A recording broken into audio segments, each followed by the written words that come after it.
Hey, entrepreneurs, are you trying to make bigger profits in your small business? Like many of us, I'm sure you're feeling it. Business is hard.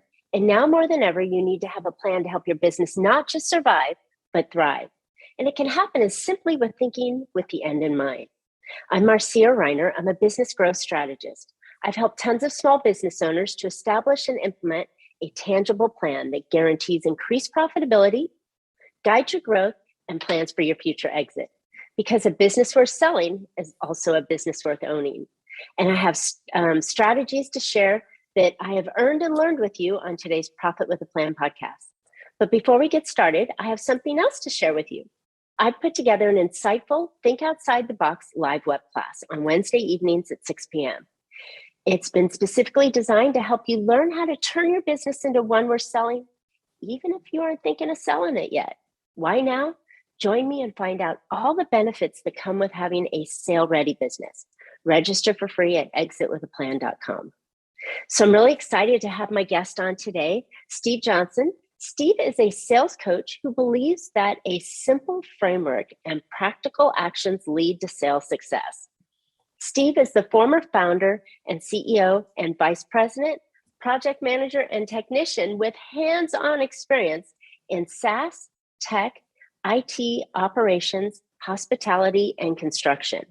Steve, I got to tell you, you know so much about sales, and we owners and people that are in the business, we don't like sales. Most of us, we feel it's icky or awkward or pushy or salesman-y, and there's just so many languages that or identities that people put with sales. Why do we do that? That's a great question, Marcia. And thank you for having me on your podcast. I appreciate it. Why do we feel awkward when we talk to people that we're trying to help? And the answer, in my experience, is that we get too focused on trying to sort of close them or sell them or do all the right things. Instead of focusing on understanding their problems and helping them solve their problems. And in my experience and the people that I work with and in my own experience, that was the number one thing that helped not only remove the awkwardness and take the pressure off of us as business owners, but also it helped me and helps my clients and the people I work with close more deals faster. Because their clients aren't feeling the pressure and they're actually getting the help. They're getting their problem solved. Yeah. That's perfect, because it is something we're providing service. We're helping someone. I think we all get in our own head. You mentioned the perfection in our processes and the things that we're trying to do. And the next question I have to ask, or, the next close, or even worse, I'm desperate and I need this deal to happen, right? Right. I think these are all the things that go on between our own ears and not necessarily what our clients or potential clients are thinking. So you talk a lot about processes and the sales process and those kind of things. How do we get out of our own head and get into our clients or our potential clients' head? Well, there are a few simple things we can do. They're simple, but they're not necessarily easy, but we can all get a little bit better at them. Good. So the most important thing, and I think what the most difficult thing is it's so hard for us to get out of thinking about what we do and what our clients need. So for example, as an attorney, if I was working with an attorney or a wealth manager or somebody who is selling an accounting software package, they might talk about, well, I've been in the job for this long and I have this experience and I can do these things, or the software can do these things. And we might start trying to justify why somebody works with us before we even just sort of stop to try and understand what their issues are. And we're missing, when we don't do that, we're missing a big opportunity. And here's what it is. As professionals, whatever we do, whether we're an attorney or we're selling software, our customers have a problem, and they might only encounter that problem once or twice in their career. So they really don't know how to diagnose and understand what's wrong. and how to make the best decision for what to do. Whereas we as professionals, we probably see it every week, multiple times a week, multiple times a day. And so ironically, we're best positioned to help them make the best decision for themselves. So how do you do that and sort of take your self-interest out of it? Well, there's a neat little, we could probably all go for a Zen retreat or a Buddhist retreat or something to work on that. But what we can do is you can think about yourself like a doctor. And let's say you were a doctor and a client came to you and said, well, hey, my knee hurts, and so I want surgery. Get me a new knee. Right? What would the doctor do? They'd say, okay, well, that's interesting. Why do you think you need? Wait a minute. Right? Maybe some aspirin will do it. Maybe a break. Right? There's some other steps that we go through before you decide that they need a new knee. And a lot of our clients do that as well when they come to us. I want to sell my company. I want to get the most money possible for it. Okay. Or whatever that case might be. Usually what they come to us, the problem, they're talking about the symptom, not what the real issue is. So if we can just take a little bit of time, focus on helping them get very clear on what the problem is, that is, one of the big things that we can do to build trust and to get them to get them to feel comfortable with us.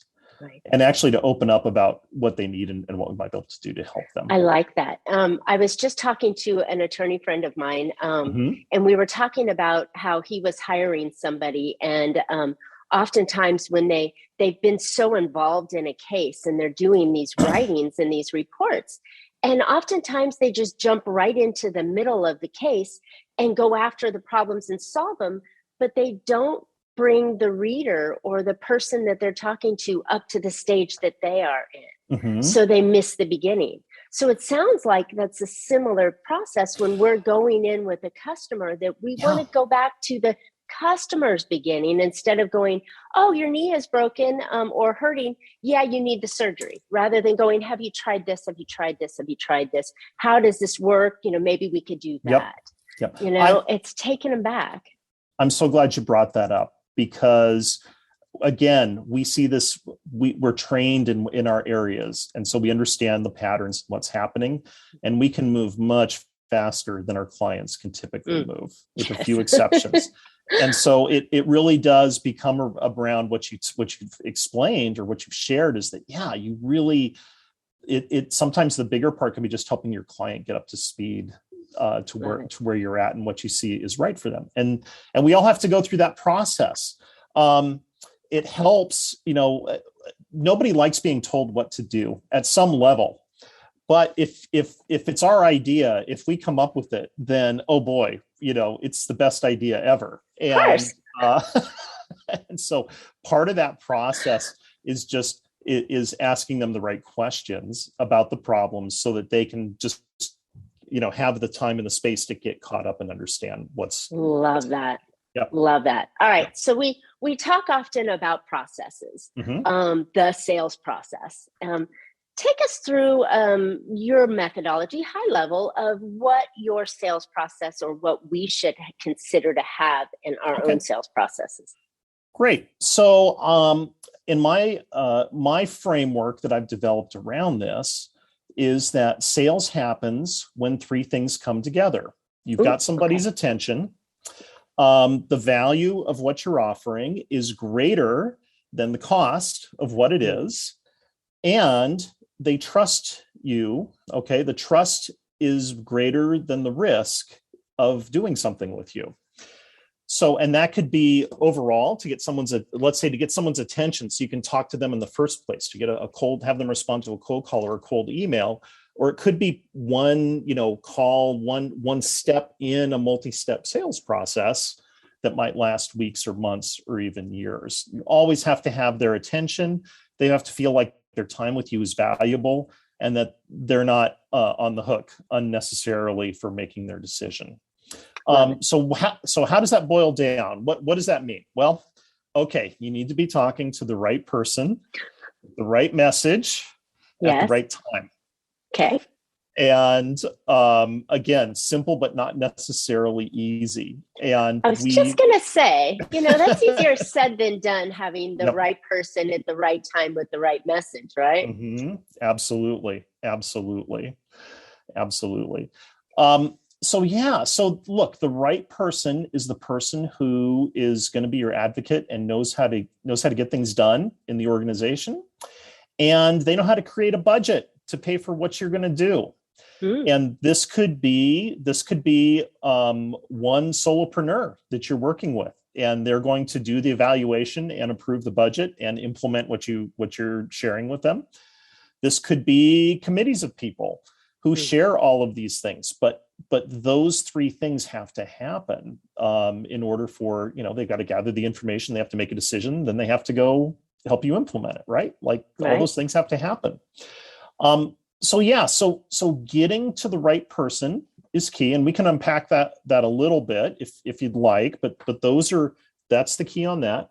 The right message is really fairly straightforward. I like to think about it in terms of what are the top 3 to 5 things that our executive, let's say that we're selling to, has on their mind that they have to accomplish for the business. And what are those problems that need to be solved? Because nobody hires us because they like us. Well, sometimes, but really the reason they talk to us is because they have a problem that they need to go away. And that's why they buy from us. So what are their top 3 to 5 issues? And I was going to say, how do we, let's unpack that one a little bit, great. Because we all know who that ideal person is, or we believe we know who that ideal person is. And oftentimes we think we know what their problems are. But are there any strategies we want to take and put in place to figure out exactly what it is? What their problem is? I mean, so we have to go in with we have to come in prepared, right? We can't come in off the cuff. Absolutely. So there's a process to do that, and there's a quick and dirty way. Yeah. And then there's a more involved way. And the more involved way involves going and interviewing your customers about why they work with you, why they keep working with you, and what they find most valuable. The way to sort of reverse engineer that on the back of a napkin, even in a couple of minutes, is to just look at the deals that you've had in the past and figure out which ones went through the sales process the quickest and were the easiest to serve, and are the most profitable. And if you go back and look at those, I've always found that you can find some commonalities between them. So, for example, I did this process with a company that had some marketing. There was a marketing technology company. And what we determined, and sales were down, and what we determined was that the majority of their sales that happened quickly and were most profitable were to Fortune 500 companies where a director of marketing for a division was new in their job within 90 days. And we had all kinds of other, small companies and people who'd been there a long time, and there were 4 or 5 different profiles that we're selling to, but those were the ones that would close quickly and they had the most luck with. And so we found those commonalities. And what we realized is that, again, back to those top 3 to 5 problems, typically this chief marketing officer, director of marketing, was hired because there was a problem that the last person who held the position couldn't fix. So they had... And they just inherited it. And they got hired to fix it. So they got budget, they've got a mandate, and they've got their first 90 days to make a difference. And so so it's high priority. Absolutely. And so it's one of those top 3 to 5 issues that they have that they need to solve. Right. Yeah. And so, and the rest of the story is we built a 2-week sprint around that with about 8 to 10 touch points, speaking to what we thought their top 3 to 5 issues might be. And this company, 6-7 salespeople were able to bring in an extra $500,000 of business, which was material for this company, just by identifying our customers' top 3 to 5 problems and focusing on some messages around that. Yeah. Love it. And then obviously right time. Right time is important.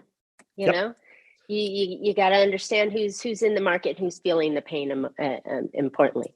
All right. So this is, I think, a great piece that we all need to focus on. And it is rather simple. It could be lengthy and drawn out, but it is rather simple that you can do it on the back of a napkin, cocktail napkin per se. and say, what are those top problems? Where are they? Who are my past clients I've used? And then how can we get in there and get in front of them with a 2-week process, right? Mm-hmm. Having a system and process in place. Love it. So let's transition here a little bit, because I want to talk about this area, because we've spoken several times about this. So one of the challenges small or micro businesses have as they're growing is getting the right people in that sales role and building a team.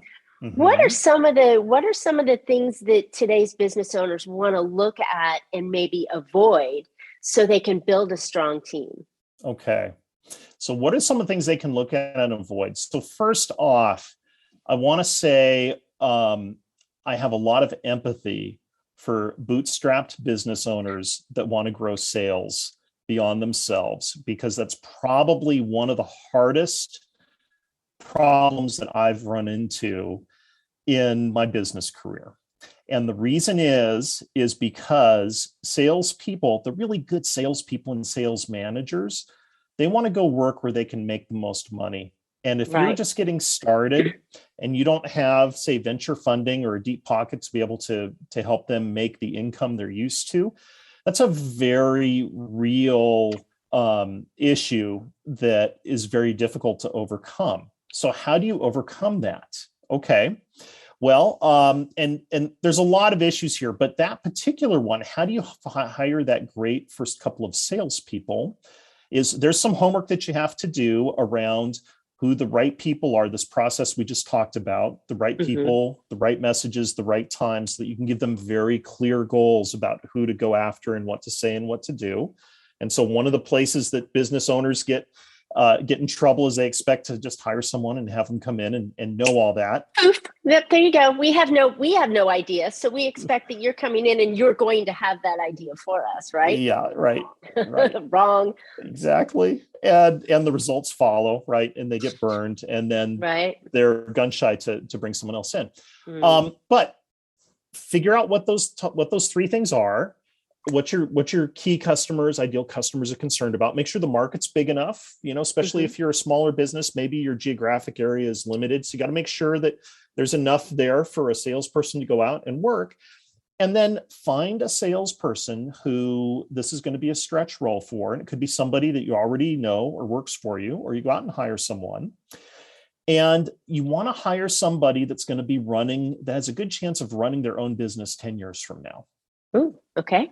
Okay. And think about trying to get their a good 2 to 4 years out of them, and think of yourself as a stepping stone for them to go on, for them to build their success story. There are a lot of overlooked, underappreciated people in our industries that maybe fall below the typical screen when people are looking for salespeople. And a lot of the things that make us successful as business owners and operators and solopreneurs are the same things you need to be a good salesperson and develop business and create revenue, which is you need to be accountable, you need to have integrity, and you need to have a good work ethic and be able to figure your way through problems and keep persisting, right? And so that kind of person, you can hire somebody like that, and they can help you along the way. And I think that's an important thing. You're asking for help, right? We know, I've said it at least a dozen times on this show, and I say it regularly on my content that I put out there, that you can't be in business alone and expect to succeed, greatly succeed more than just trading your time for money. So you're asking for someone to help you bring in customers. That's taking a piece off of you as the business owner and putting that on to someone to go out and get it for you. They may not be the deal closer. They may not be, there's multiple sections in that line, but you're asking for help. But you have to guide them, right? Right. You have to give them that direction. You have to know where the company's going and everything you're doing, so you can guide that person to go out and repeat the process that you are asking them to do. And I love it that they have to have all these characteristics, but I think it starts with the owner, though. It does. It really does start with the owner. And, and you bring up a really good point too, is that you don't have to hire somebody to come in and do it all. Like the owner knows they've got a process that works. And usually it's a word of mouth and professional reputation, especially for smaller bootstrapped, closely held companies. And to get out of the word of mouth, to grow beyond the limits of word of mouth, you do really have to bring people in and start to let them show their initiative and bring their ideas and help you. Yeah. I love it. And okay, so one of the bottlenecks that we just brought up was the owner of the company. So I know in a lot of the professional service firms that I work with, they are still in there in the day-to-day activities, and they still are part of everything trying to be the company. How do we get them to step back a little bit and think how they can be the leader of the company and hire their first salesperson or first couple salespeople? Yeah. Well, the first thing is the owner and the people that are around the owner, whoever's playing those executive role or acting those executive roles in the company some owners have a hard time letting go of this. And so whatever path you get there, you have to go through to be courageously honest with yourself about what you want your role to be and how you as the owner are holding the company back is the biggest blocker that I run into. An owner who just isn't ready. They want the sales to grow and they want to bring people in, but they're not ready. So and to figure out how they get ready is they just have to come clean with themselves about what it would take. So assuming we that's probably beyond the scope of what we're talking about today. But it is a big challenge. It's probably a whole different podcast point on it. But yes. Okay, but then assuming that, right, then if the owner understands and knows under what conditions they're comfortable bringing this person in and how it's going to work, obviously you're not going to bring someone and say, hey, you're responsible for all revenues now, go, right? There's a transition, there's a training, there's going to be some of that. So what's key though is that they have to really understand what drives sales. We talked about that, right? Message to the right person at the right time. Okay. And yet, do you have that together? Yes or no? Okay, great. When you have that together, then you know the kind of person or people you want to hire and bring in who can deliver that message. And that's a step that often gets skipped. Both of those steps. And it's very difficult. The probability of success goes down if you don't understand right person, right message, right time, and then the right people to deliver that message. And so important. Yeah. So just focus on those two things, get those two sorted out. And then you go and you either hire someone or you promote someone from inside and you give it a shot. Yeah. Love it. And you hold them accountable over a reasonable period of time. Yes. I think setting those expectations for them, first of all, finding the right person and having the right process set up when you bring that person on, but then setting those clear expectations, like you said, give them some time to work it out and achieve those goals. And so one of the challenges that business owners have is, oh my gosh, do I have enough in the funds to pay a salary for this kind of person? Is it me, or it is really common to have a salesperson be revenue generated, commissioned, right? To be paid for performance. But then to give them a little something to get them time to ramp up. But it is usually performance paid. So they are in fact paying their own salary if you do this right. Correct? Correct. There is a time. So depending on what the sales cycle is, it takes salespeople a couple of sales cycles to get up to speed and get their pipeline filled. That just takes time, right? It could take 6 to 9 months, depending on sales cycle and what's happening. But yes, you're right. Typically compensation for the kind of roles we're talking about might be 50% salary and then 50% performance based.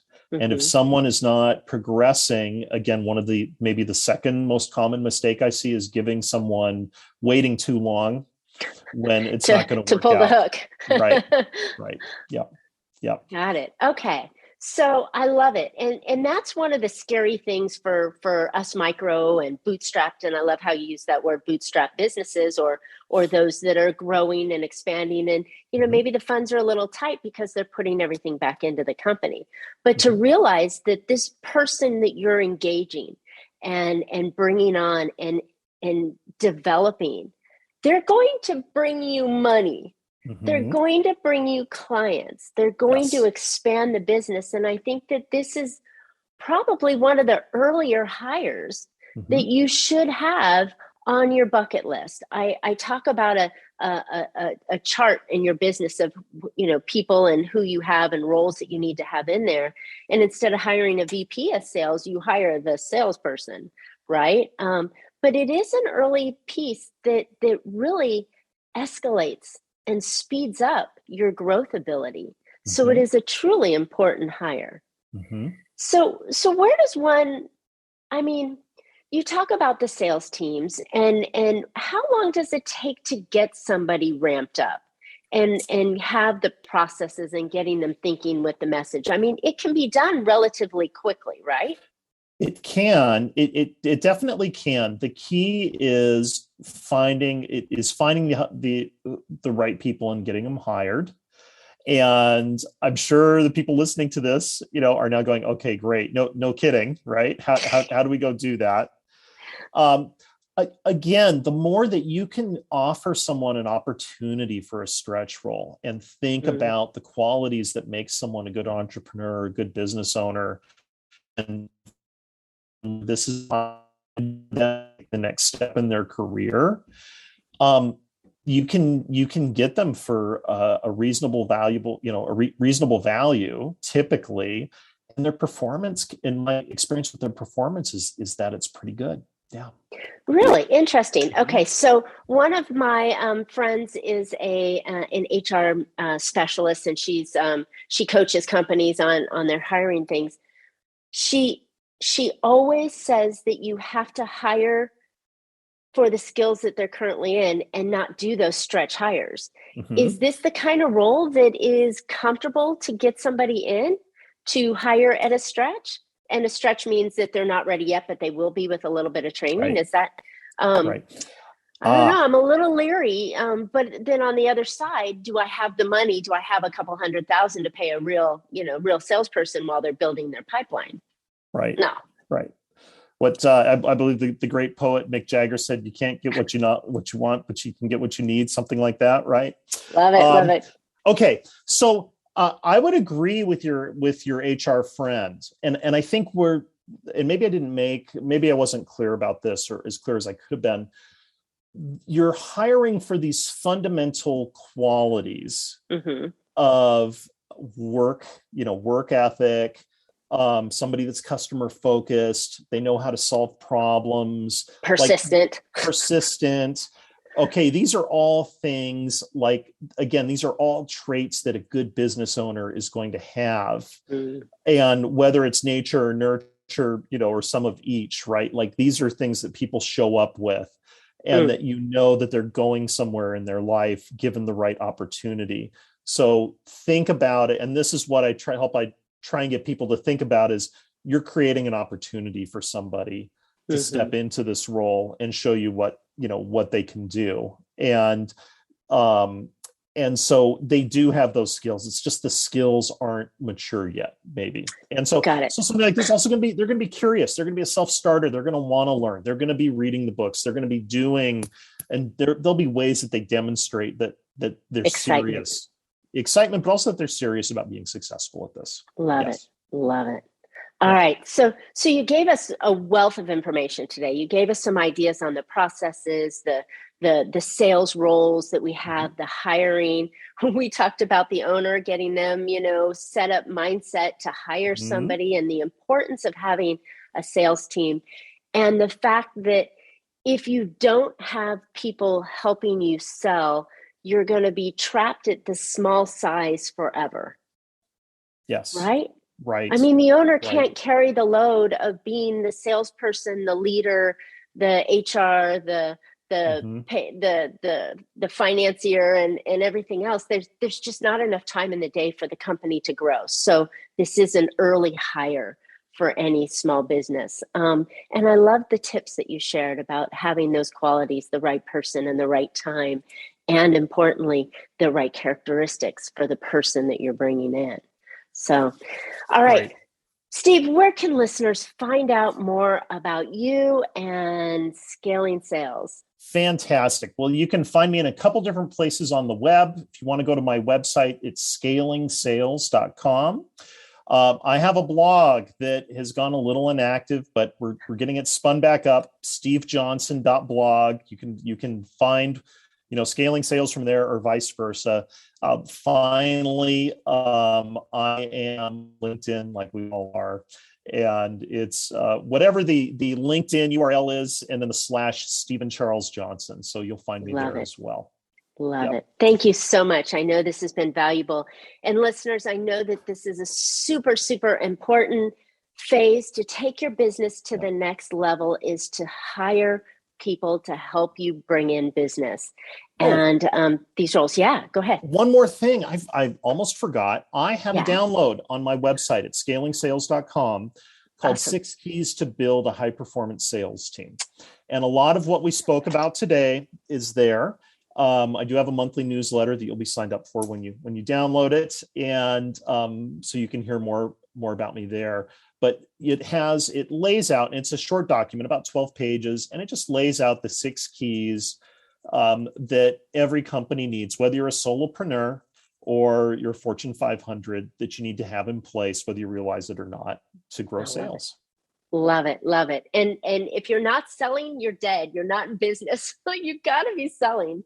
So this is an important piece in your business. So go pick up that download, listeners. The link will be in the podcast notes, so you can get it there as well. So, gosh, guys, I hope you found an idea or two to put into your business that will help you be more profitable and scale. Sales is top line revenue, and it's a perfect way to get that profitability up and going. All right, now more than ever, it's important to build your business like you want to sell it. Don't forget to register for my new web class on how to turn your business into one worth selling, even if you aren't thinking of selling it yet. Why? There's tons of benefits to having a sale-worthy business. It'll be on Wednesday at 6 p.m. Go register for free at exitwithaplan.com. You don't want to miss this class. And as always, Steve and I would love to hear your questions or your comments on sales challenges, things that you've got going on. Maybe something's burning on your mind and you just want to ask Steve. Go ahead and hit us up in the comments, and Steve and I will follow them and respond back appropriately. And hey, don't forget to subscribe so you can get more information on future podcasts. And as always, you can catch Profit with a Plan on any of your favorite podcast players. And we're looking forward to more great profitable information on next week's show. So until then, make your plans and profit with them. Thanks so much, Steve. Thank you. Bye-bye.